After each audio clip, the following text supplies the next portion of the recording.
Capítulo 3. Más acerca del alcoholismo.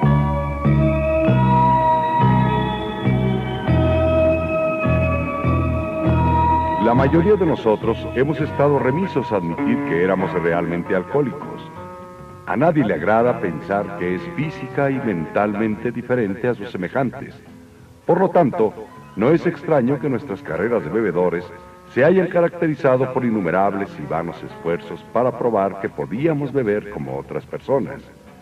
La idea que, en alguna forma, algún día, llegará a controlar la manera de beber y a disfrutar bebiendo es la gran obsesión de todo bebedor anormal. La persistencia de esta situación es sorprendente. Muchos la persiguen hasta las puertas de la locura o de la muerte. Llegamos a comprender que teníamos que admitir plenamente en lo más profundo de nuestro ser que éramos alcohólicos. Este es el primer paso hacia la recuperación. Hay que acabar con la ilusión de que somos como las demás gente, o de que pronto lo seremos. Nosotros los alcohólicos somos hombres y mujeres que hemos perdido la capacidad para controlar nuestra manera de beber. Sabemos que no hay nadie realmente alcohólico que recupere jamás ese control. Todos nosotros creímos a veces que estábamos recobrando el control, pero esos intervalos generalmente breves les eran inevitablemente seguidos de todavía menos control, que con el tiempo nos llevaba a una lastimosa e inexplicable desmoralización. Unánimemente, estamos convencidos de que los alcohólicos de nuestro tipo padecemos de una enfermedad progresiva. Después de cierto tiempo empeoramos, nunca mejoramos. Somos como individuos que han perdido las piernas. A estos nunca les salen otras. Tampoco parece haber ninguna clase de tratamiento que haga que los alcohólicos como nosotros seamos como la demás gente. Hemos probado todos los remedios imaginables. En algunos casos ha habido una recuperación pasajera, seguida siempre por una recaída más grave. Los médicos que están familiarizados con el alcoholismo están de acuerdo en que no hay tal cosa como convertir a un alcohólico en un bebedor normal. Puede ser que la ciencia lo logre algún día, pero todavía no lo ha hecho.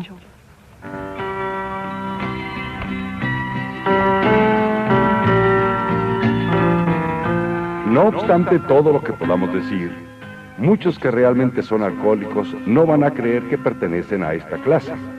Tratarán, a base de toda clase de ilusiones y de experimentos, de convencerse a sí mismos de que son la excepción a la regla y que por consiguiente que no son alcohólicos. Si cualquiera que está demostrando incapacidad para controlarse con la bebida puede dar una vuelta completa y beber como un caballero, nos descubrimos ante él. Solo Dios sabe lo que hemos hecho durante tanto tiempo para beber como otras personas. Estos son algunos de los métodos que hemos probado. Beber únicamente cerveza, limitar el número de copas, nunca beber solo, nunca beber por la mañana, beber solamente en casa, nunca tener bebida en casa, nunca beber durante las horas de trabajo, beber solamente en fiestas, cambiar una clase de licor fuerte por otra, beber solamente vinos naturales, prometer renunciar al empleo si nos volvemos a emborrachar en el trabajo, hacer un viaje, no hacer un viaje, jurar para siempre, con o sin solemnidad, hacer más ejercicio físico, leer libros conducentes a la inspiración, ir a fincas de salud y sanatorios, aceptar voluntariamente ser internados en asilos. Podríamos prolongar la lista hasta el infinito. No nos gusta decirle a un individuo que es alcohólico, pero tú mismo puedes diagnosticarte rápidamente. Entra al bar más cercano y trata de beber en forma controlada. Trata de beber y dejar de hacerlo bruscamente. Haz la prueba más de una vez. No tardarás mucho en poder decidir. Si eres honrado contigo mismo, puede valer la pena sufrir una gran temblorina.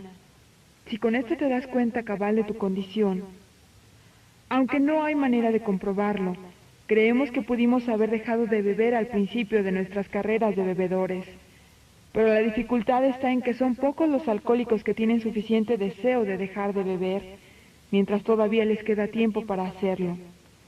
Hemos oído de algunos casos en que individuos con señales definidas de alcoholismo y debido a un irresistible deseo de hacerlo, pudieron dejar de beber por un largo periodo.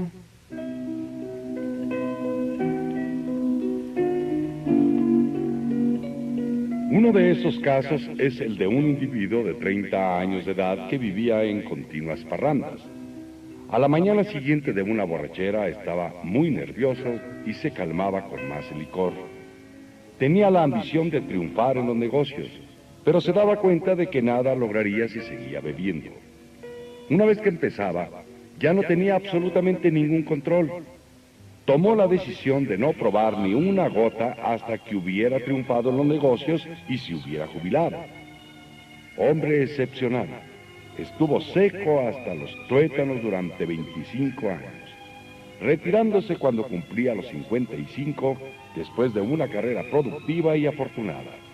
Entonces fue víctima de una creencia que tenía prácticamente todo alcohólico, que su largo periodo de sobriedad y autodisciplina le había capacitado para beber como las demás personas. Se puso las pantuflas y descorchó la botella. A los 2 meses estaba en un hospital confuso y humillado.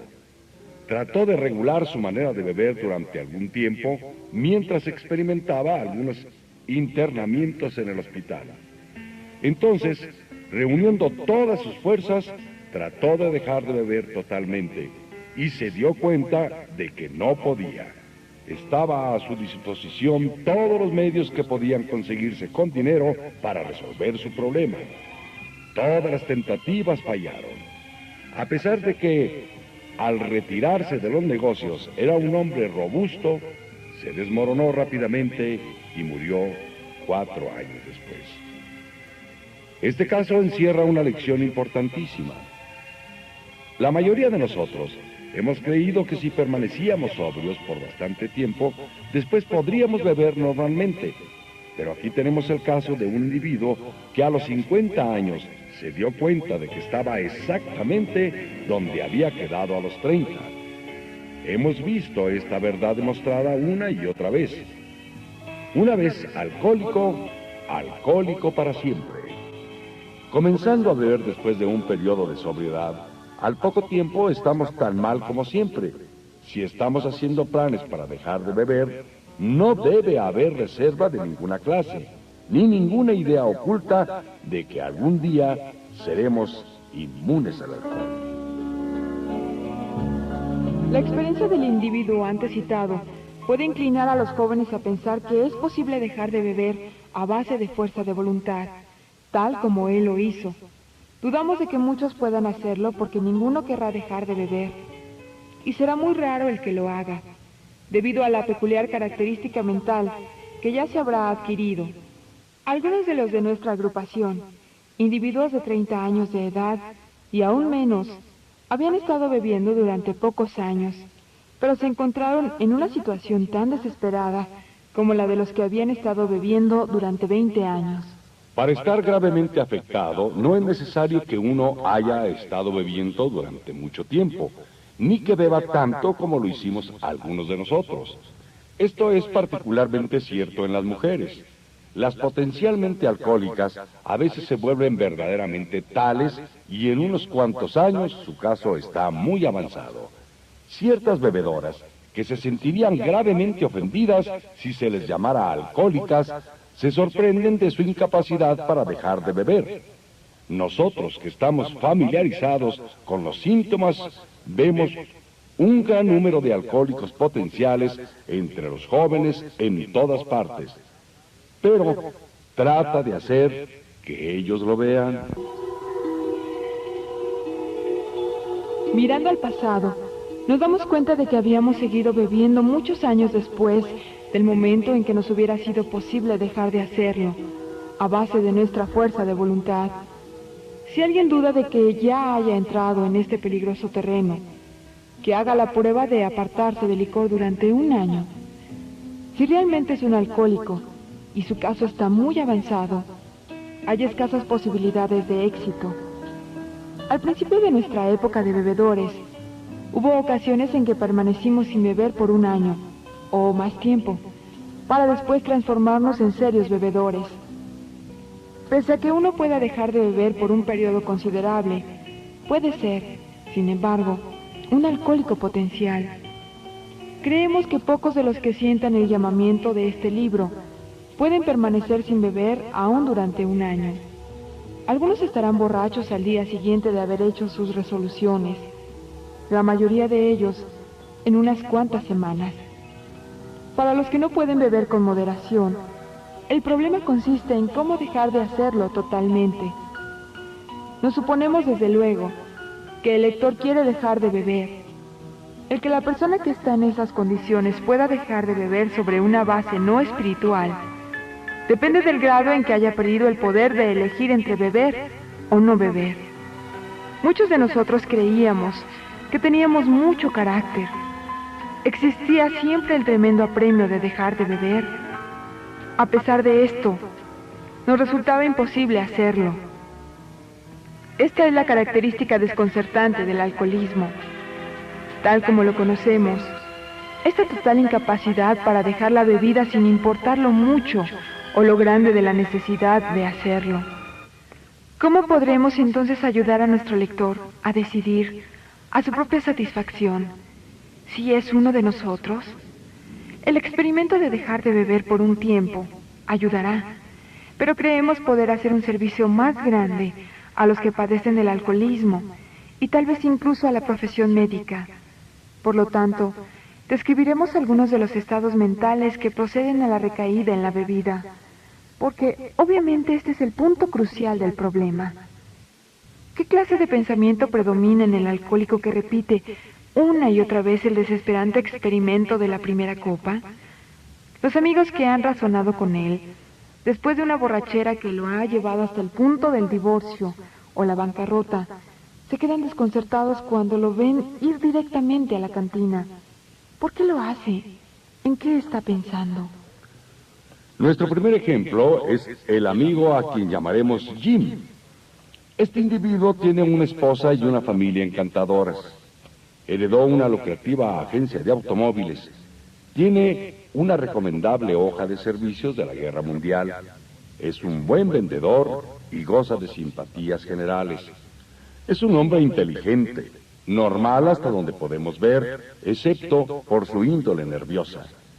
No bebió hasta los 35. Al cabo de unos cuantos años, se ponía tan violento cuando bebía que hubo necesidad de internarlo. Al salir del asilo, se comunicó con nosotros. Le hablamos de lo que sabíamos acerca del alcoholismo y de la solución que habíamos hallado. Puso manos a la obra. Su familia se reunió nuevamente y empezó a trabajar como vendedor en el negocio que había perdido por sus borracheras. Todo marchó bien por algún tiempo, pero él dejó de engrandecer su vida espiritual. Para su consternación, se emborrachó media docena de veces en rápida sucesión. En cada una de estas ocasiones trabajamos con él, examinando cuidadosamente lo que había sucedido. Estuvo de acuerdo en que era un alcohólico y que su condición era grave. Sabía que se enfrentaba a otra estancia en el asilo si seguía bebiendo. Más aún, perdería su familia por la que sentía un gran cariño. Pese a todo esto, volvió a emborracharse. Le pedimos que nos dijera exactamente cómo había sucedido. Y esta es la historia.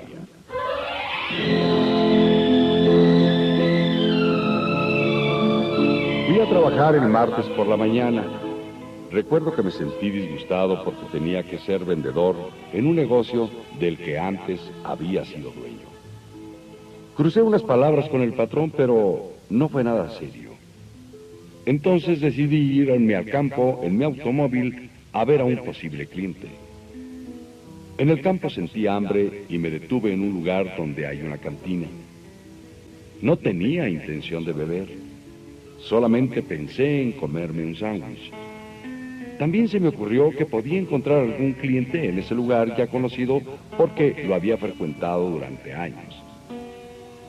Me senté ante una mesa y pedí un sándwich y un vaso de leche. Todavía no pensaba en beber.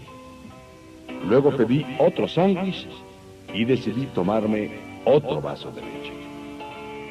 Repentinamente cruzó por mi mente la idea de que si le pusiera una onza de whisky a la leche, no podría hacerme daño teniendo el estómago lleno.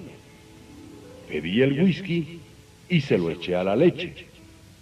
Vagamente percibí que no estaba siendo muy vivo, pero me tranquilicé pensando que estaba bebiendo el licor con el estómago lleno. El experimento iba tan bien que pedí otro y lo eché en más leche. Esto no pareció molestarme, así que lo repetí. Así empezó para Jim un viaje más al asilo.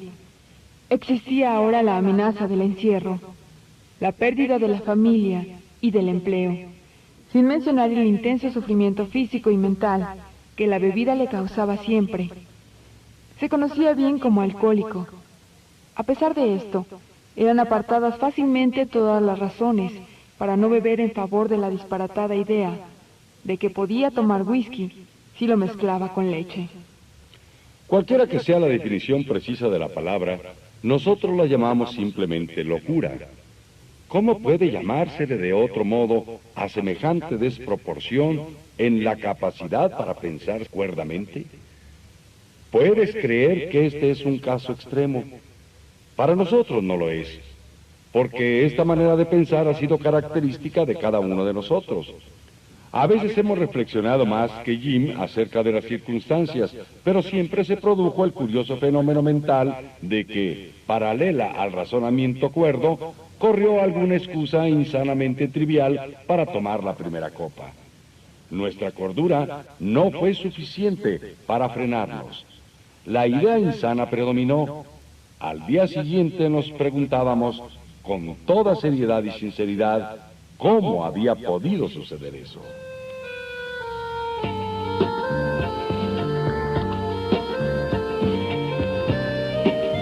En algunas circunstancias hemos ido a emborracharnos deliberadamente, sintiéndonos justificados por el nerviosismo, la ira, la preocupación, la depresión, los celos o cualquier otra cosa por el estilo. Pero aún tratándose de esta forma de empezar, estamos obligados a admitir que nuestra justificación por una bebetoria fue insanamente insuficiente, tomando en cuenta lo que siempre había pasado. Ahora vemos que cuando empezábamos a beber deliberadamente, en vez de casualmente, durante el periodo de premeditación, nuestra manera de pensar en lo que podrían ser las terribles consecuencias era poco seria o efectiva. Con respecto a la primera copa, nuestro proceder es tan absurdo e incomprensible como el del individuo. Pongamos por caso que tiene la manía de cruzar a media calle. Siente cierto placer en saltar frente a vehículos que van a gran velocidad. Durante unos años se divierte así, a pesar de las amistosas advertencias. Hasta aquí, tú lo calificarías como un tonto, con ideas raras acerca de lo que es divertirse. Más tarde, la suerte lo abandona y es lastimado levemente varias veces seguidas. Pensarías que aquel individuo, si es normal, no lo vuelva a hacer. Al poco tiempo, sin embargo, reincide y esta vez sufre una fractura de cráneo. Después de una semana de salir del hospital, le atropella un tranvía y le rompe un brazo. Él te dice que ha decidido dejar de cruzar a media calle de una vez por todas, pero a las pocas semanas le rompen las dos piernas.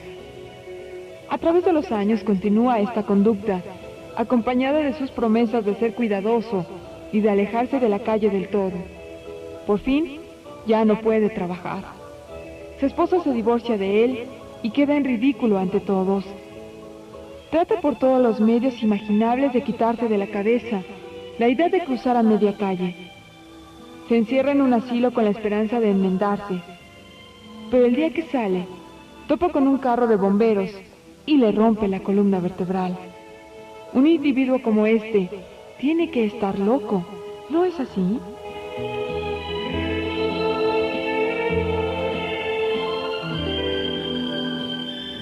Puede parecerte que nuestra ilustración es muy ridícula, pero ¿es así? Nosotros que hemos tenido experiencias agobiantes, tenemos que admitir que si se sustituyera manía de cruzar a media calle por alcoholismo, la ilustración encajaría perfectamente en nuestro caso. Por muy inteligentes que hayamos demostrado ser en otros aspectos, en lo que concierne al alcohol, hemos sido extrañadamente dementes. Este es un lenguaje fuerte, pero ¿no es cierto? Algunos de ustedes estarán pensando, sí, lo que dices es cierto, pero no del todo aplicable. Admitimos que tenemos algunos de estos síntomas, pero no hemos llegado a los extremos que ustedes llegaron. Ni parece que llegaremos, porque nosotros nos comprendemos tan bien, después de lo que nos dijiste, que tales cosas no podrán volver a suceder. No hemos perdido todo en la vida por la bebida, y desde luego, no tenemos la intención de que así suceda. Gracias por la información. Eso puede ser cierto, si las personas que lo dicen no son alcohólicas, quienes, a pesar de estar bebiendo tontamente y con exceso, pueden moderarse porque su cerebro y su cuerpo no se han dañado como pasó con los nuestros. Pero el que es efectiva y potencialmente alcohólico, con casi ninguna excepción, será absolutamente incapaz de dejar de beber a base del conocimiento de sí mismo. Este es un punto que queremos enfatizar y reenfatizar para que les entre bien en la cabeza a nuestros lectores alcohólicos, así como se nos ha ido revelando a nosotros a través de la amarga experiencia. Pasemos a otra ilustración.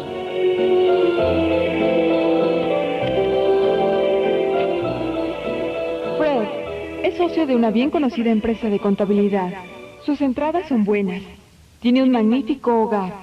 Está casado felizmente y es padre de muchachos prometedores en edad de la universidad. Tiene una personalidad muy atractiva que hace amistad con todos. Si ha habido un hombre de negocios próspero, Fred lo es. Según todas las apariencias, es un individuo estable y bien equilibrado. A pesar de todo esto, Fred es un alcohólico. Lo vimos por primera vez hace un año en un hospital, al que había ido a recuperarse de un tembloroso ataque de nervios. Era su primera experiencia de esa clase y estaba muy avergonzado de lo que le pasaba. Lejos de admitir que era alcohólico, se decía a sí mismo que había ido al hospital a descansar de sus nervios. El médico le indicó con firmeza que podía estar peor de lo que creía. Durante unos días, se sintió deprimido por su condición. Tomó la resolución de dejar de beber totalmente. Nunca pensó que tal vez no lo pudiera hacer, a pesar de su carácter y su disposición. No creía ser un alcohólico, y mucho menos aceptaba un remedio espiritual para su problema. Le dijimos lo que sabíamos acerca del alcoholismo. Se interesó y concedió que tenía algunos de esos síntomas, pero distaba mucho de admitir que no podía hacer nada por sí mismo. Estaba convencido de que esta humillante experiencia unida a los conocimientos que había adquirido lo mantendría sobrio el resto de la vida. El conocimiento de sí mismo lo arreglaría todo. No volvimos a oír a Fred por algún tiempo. Un día nos dijeron que había regresado al hospital.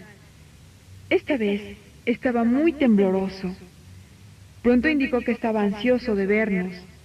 La historia que nos contó es sumamente instructiva, porque se trata de un individuo absolutamente convencido de que tenía que dejar de beber, que no tenía ninguna excusa para beber, que demostraba un juicio y una determinación espléndidos en todos sus otros asuntos, pero que a pesar de todo esto, era impotente ante su problema.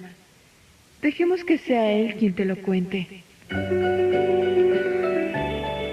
Me impresionó mucho lo que ustedes dijeron acerca del alcoholismo y francamente no creí posible que yo volviera a beber. Aprecié en algo sus ideas sobre la sutil demencia que procede a la primera copa, pero tenía confianza en que no me podía suceder a mí después de lo que había yo ya sabido. Razoné que mi caso no estaba tan avanzado como los de la mayoría de ustedes. que había tenido un éxito excepcional en vencer mis otros problemas personales y que por consiguiente también tendría un buen éxito donde ustedes habían fallado. Sentía que tenía todas las razones para tener confianza en mí mismo, que solo era cuestión de ejercer mi voluntad y de mantenerme alerta. En este estado de ánimo me dediqué a mis negocios y todo fue bien. No tenía dificultad en rehusar las copas que me brindaban y empecé a pensar si yo no había estado complicando un asunto tan sencillo. Un día fui a Washington para presentar unos comprobantes de contabilidad en un departamento del gobierno. Ya me había ausentado con anterioridad durante ese periodo de abstinencia, así que no era nada nuevo. Físicamente me sentía muy bien. Tampoco tenía problemas o preocupaciones apremiantes. Mi negocio salió bien, estaba satisfecho y sabía que también lo estarían mis socios. Era el final de un día perfecto y no había ninguna nube en el horizonte. Me fui a mi hotel y me vestí despacio para ir a cenar. Al cruzar el umbral del comedor, me vino a la mente la idea de que sería agradable tomar un par de cócteles antes de la cena. Eso fue todo. Nada más. Pedí un cóctel y mi cena. Luego pedí otro cóctel. Después de la cena, decidí dar un paseo a pie. Cuando regresé al hotel, se me ocurrió que me sentaría bien un traguito antes de acostarme. Entré al bar y me tomé uno. Recuerdo haber tomado algunos más esa noche y bastantes el día siguiente. Tengo el recuerdo nebuloso de haber estado en un avión rumbo a Nueva York y de haber encontrado en el aeropuerto a un taxista muy servicial en vez de a mi esposa. Aquel taxista fue una especie de cuidador mío durante varios días. Poco sé de a dónde fui o de lo que oí o dije. Por fin me encontré en el hospital con un insoportable sufrimiento físico y mental. Tan pronto como recobré la capacidad de pensar, repasé cuidadosamente lo sucedido aquella noche en Washington. No solamente había estado desprevenido, sino que no había opuesto ninguna resistencia a la primera copa.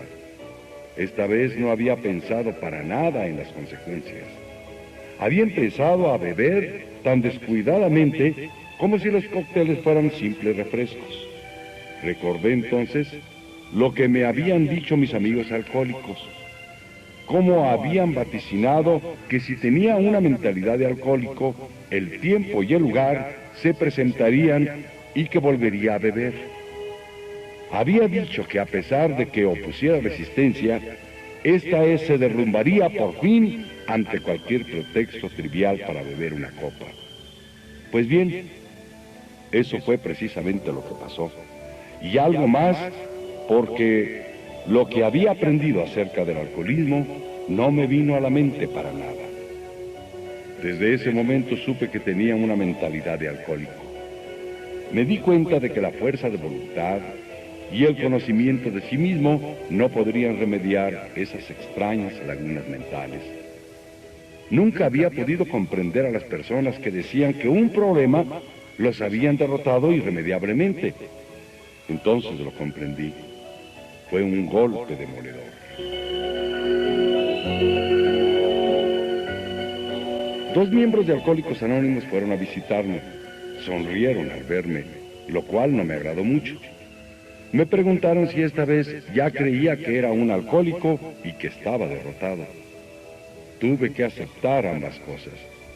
Me dieron un montón de pruebas al efecto de que una mentalidad de alcohólico como la que había yo manifestado en Washington era una condición desesperada. Citaron por docenas casos basados en su propia experiencia. Este procedimiento apagó la última llama de la convicción de que yo mismo podía realizar la tarea. Entonces delinearon la solución espiritual y el programa de acción que 100 de ellos habían seguido con éxito. A pesar de que solamente había sido miembro nominal de una iglesia, sus propuestas no me eran difíciles de aceptar intelectualmente, Pero el programa de acción, aunque enteramente sensato, era bastante drástico. Quería decir que tendría que arrojar por la ventana varios conceptos que había tenido toda mi vida. Eso no era fácil. Pero en el momento en que me decidí a poner en práctica el procedimiento, tuve la curiosa sensación de que mi condición alcohólica se aliviaba, como resultó en efecto. Más importante fue el descubrimiento de que serían los principios espirituales los que resolverían mis problemas. Desde entonces, he sido conducido a un modo de vivir infinitamente más satisfactorio y espero más provechoso que la vida que llevé antes. Mi antigua manera de vivir no tenía nada de malo, pero no cambiaría sus mejores momentos por los peores que tengo ahora. No regresaría a ella ni aunque pudiera hacerlo.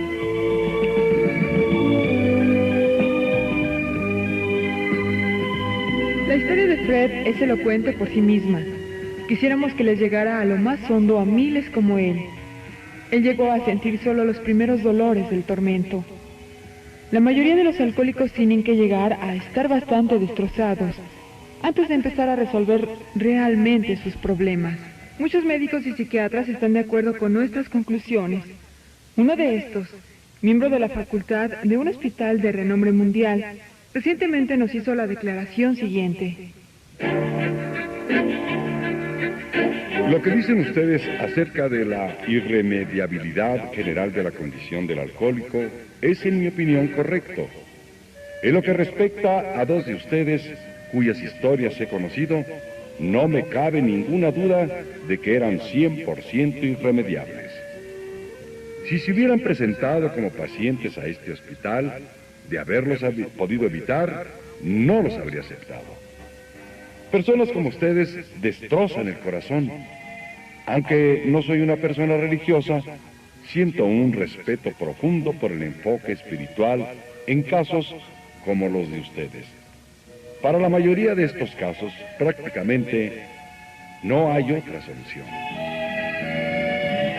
Una vez más insistimos en que, en ciertas ocasiones, el alcohólico no tiene ninguna defensa mental efectiva contra la primera copa, excepto en unos cuantos casos raros. Ni él, ni ningún otro ser humano puede proveer tal defensa. Su defensa tiene que venir de un poder superior.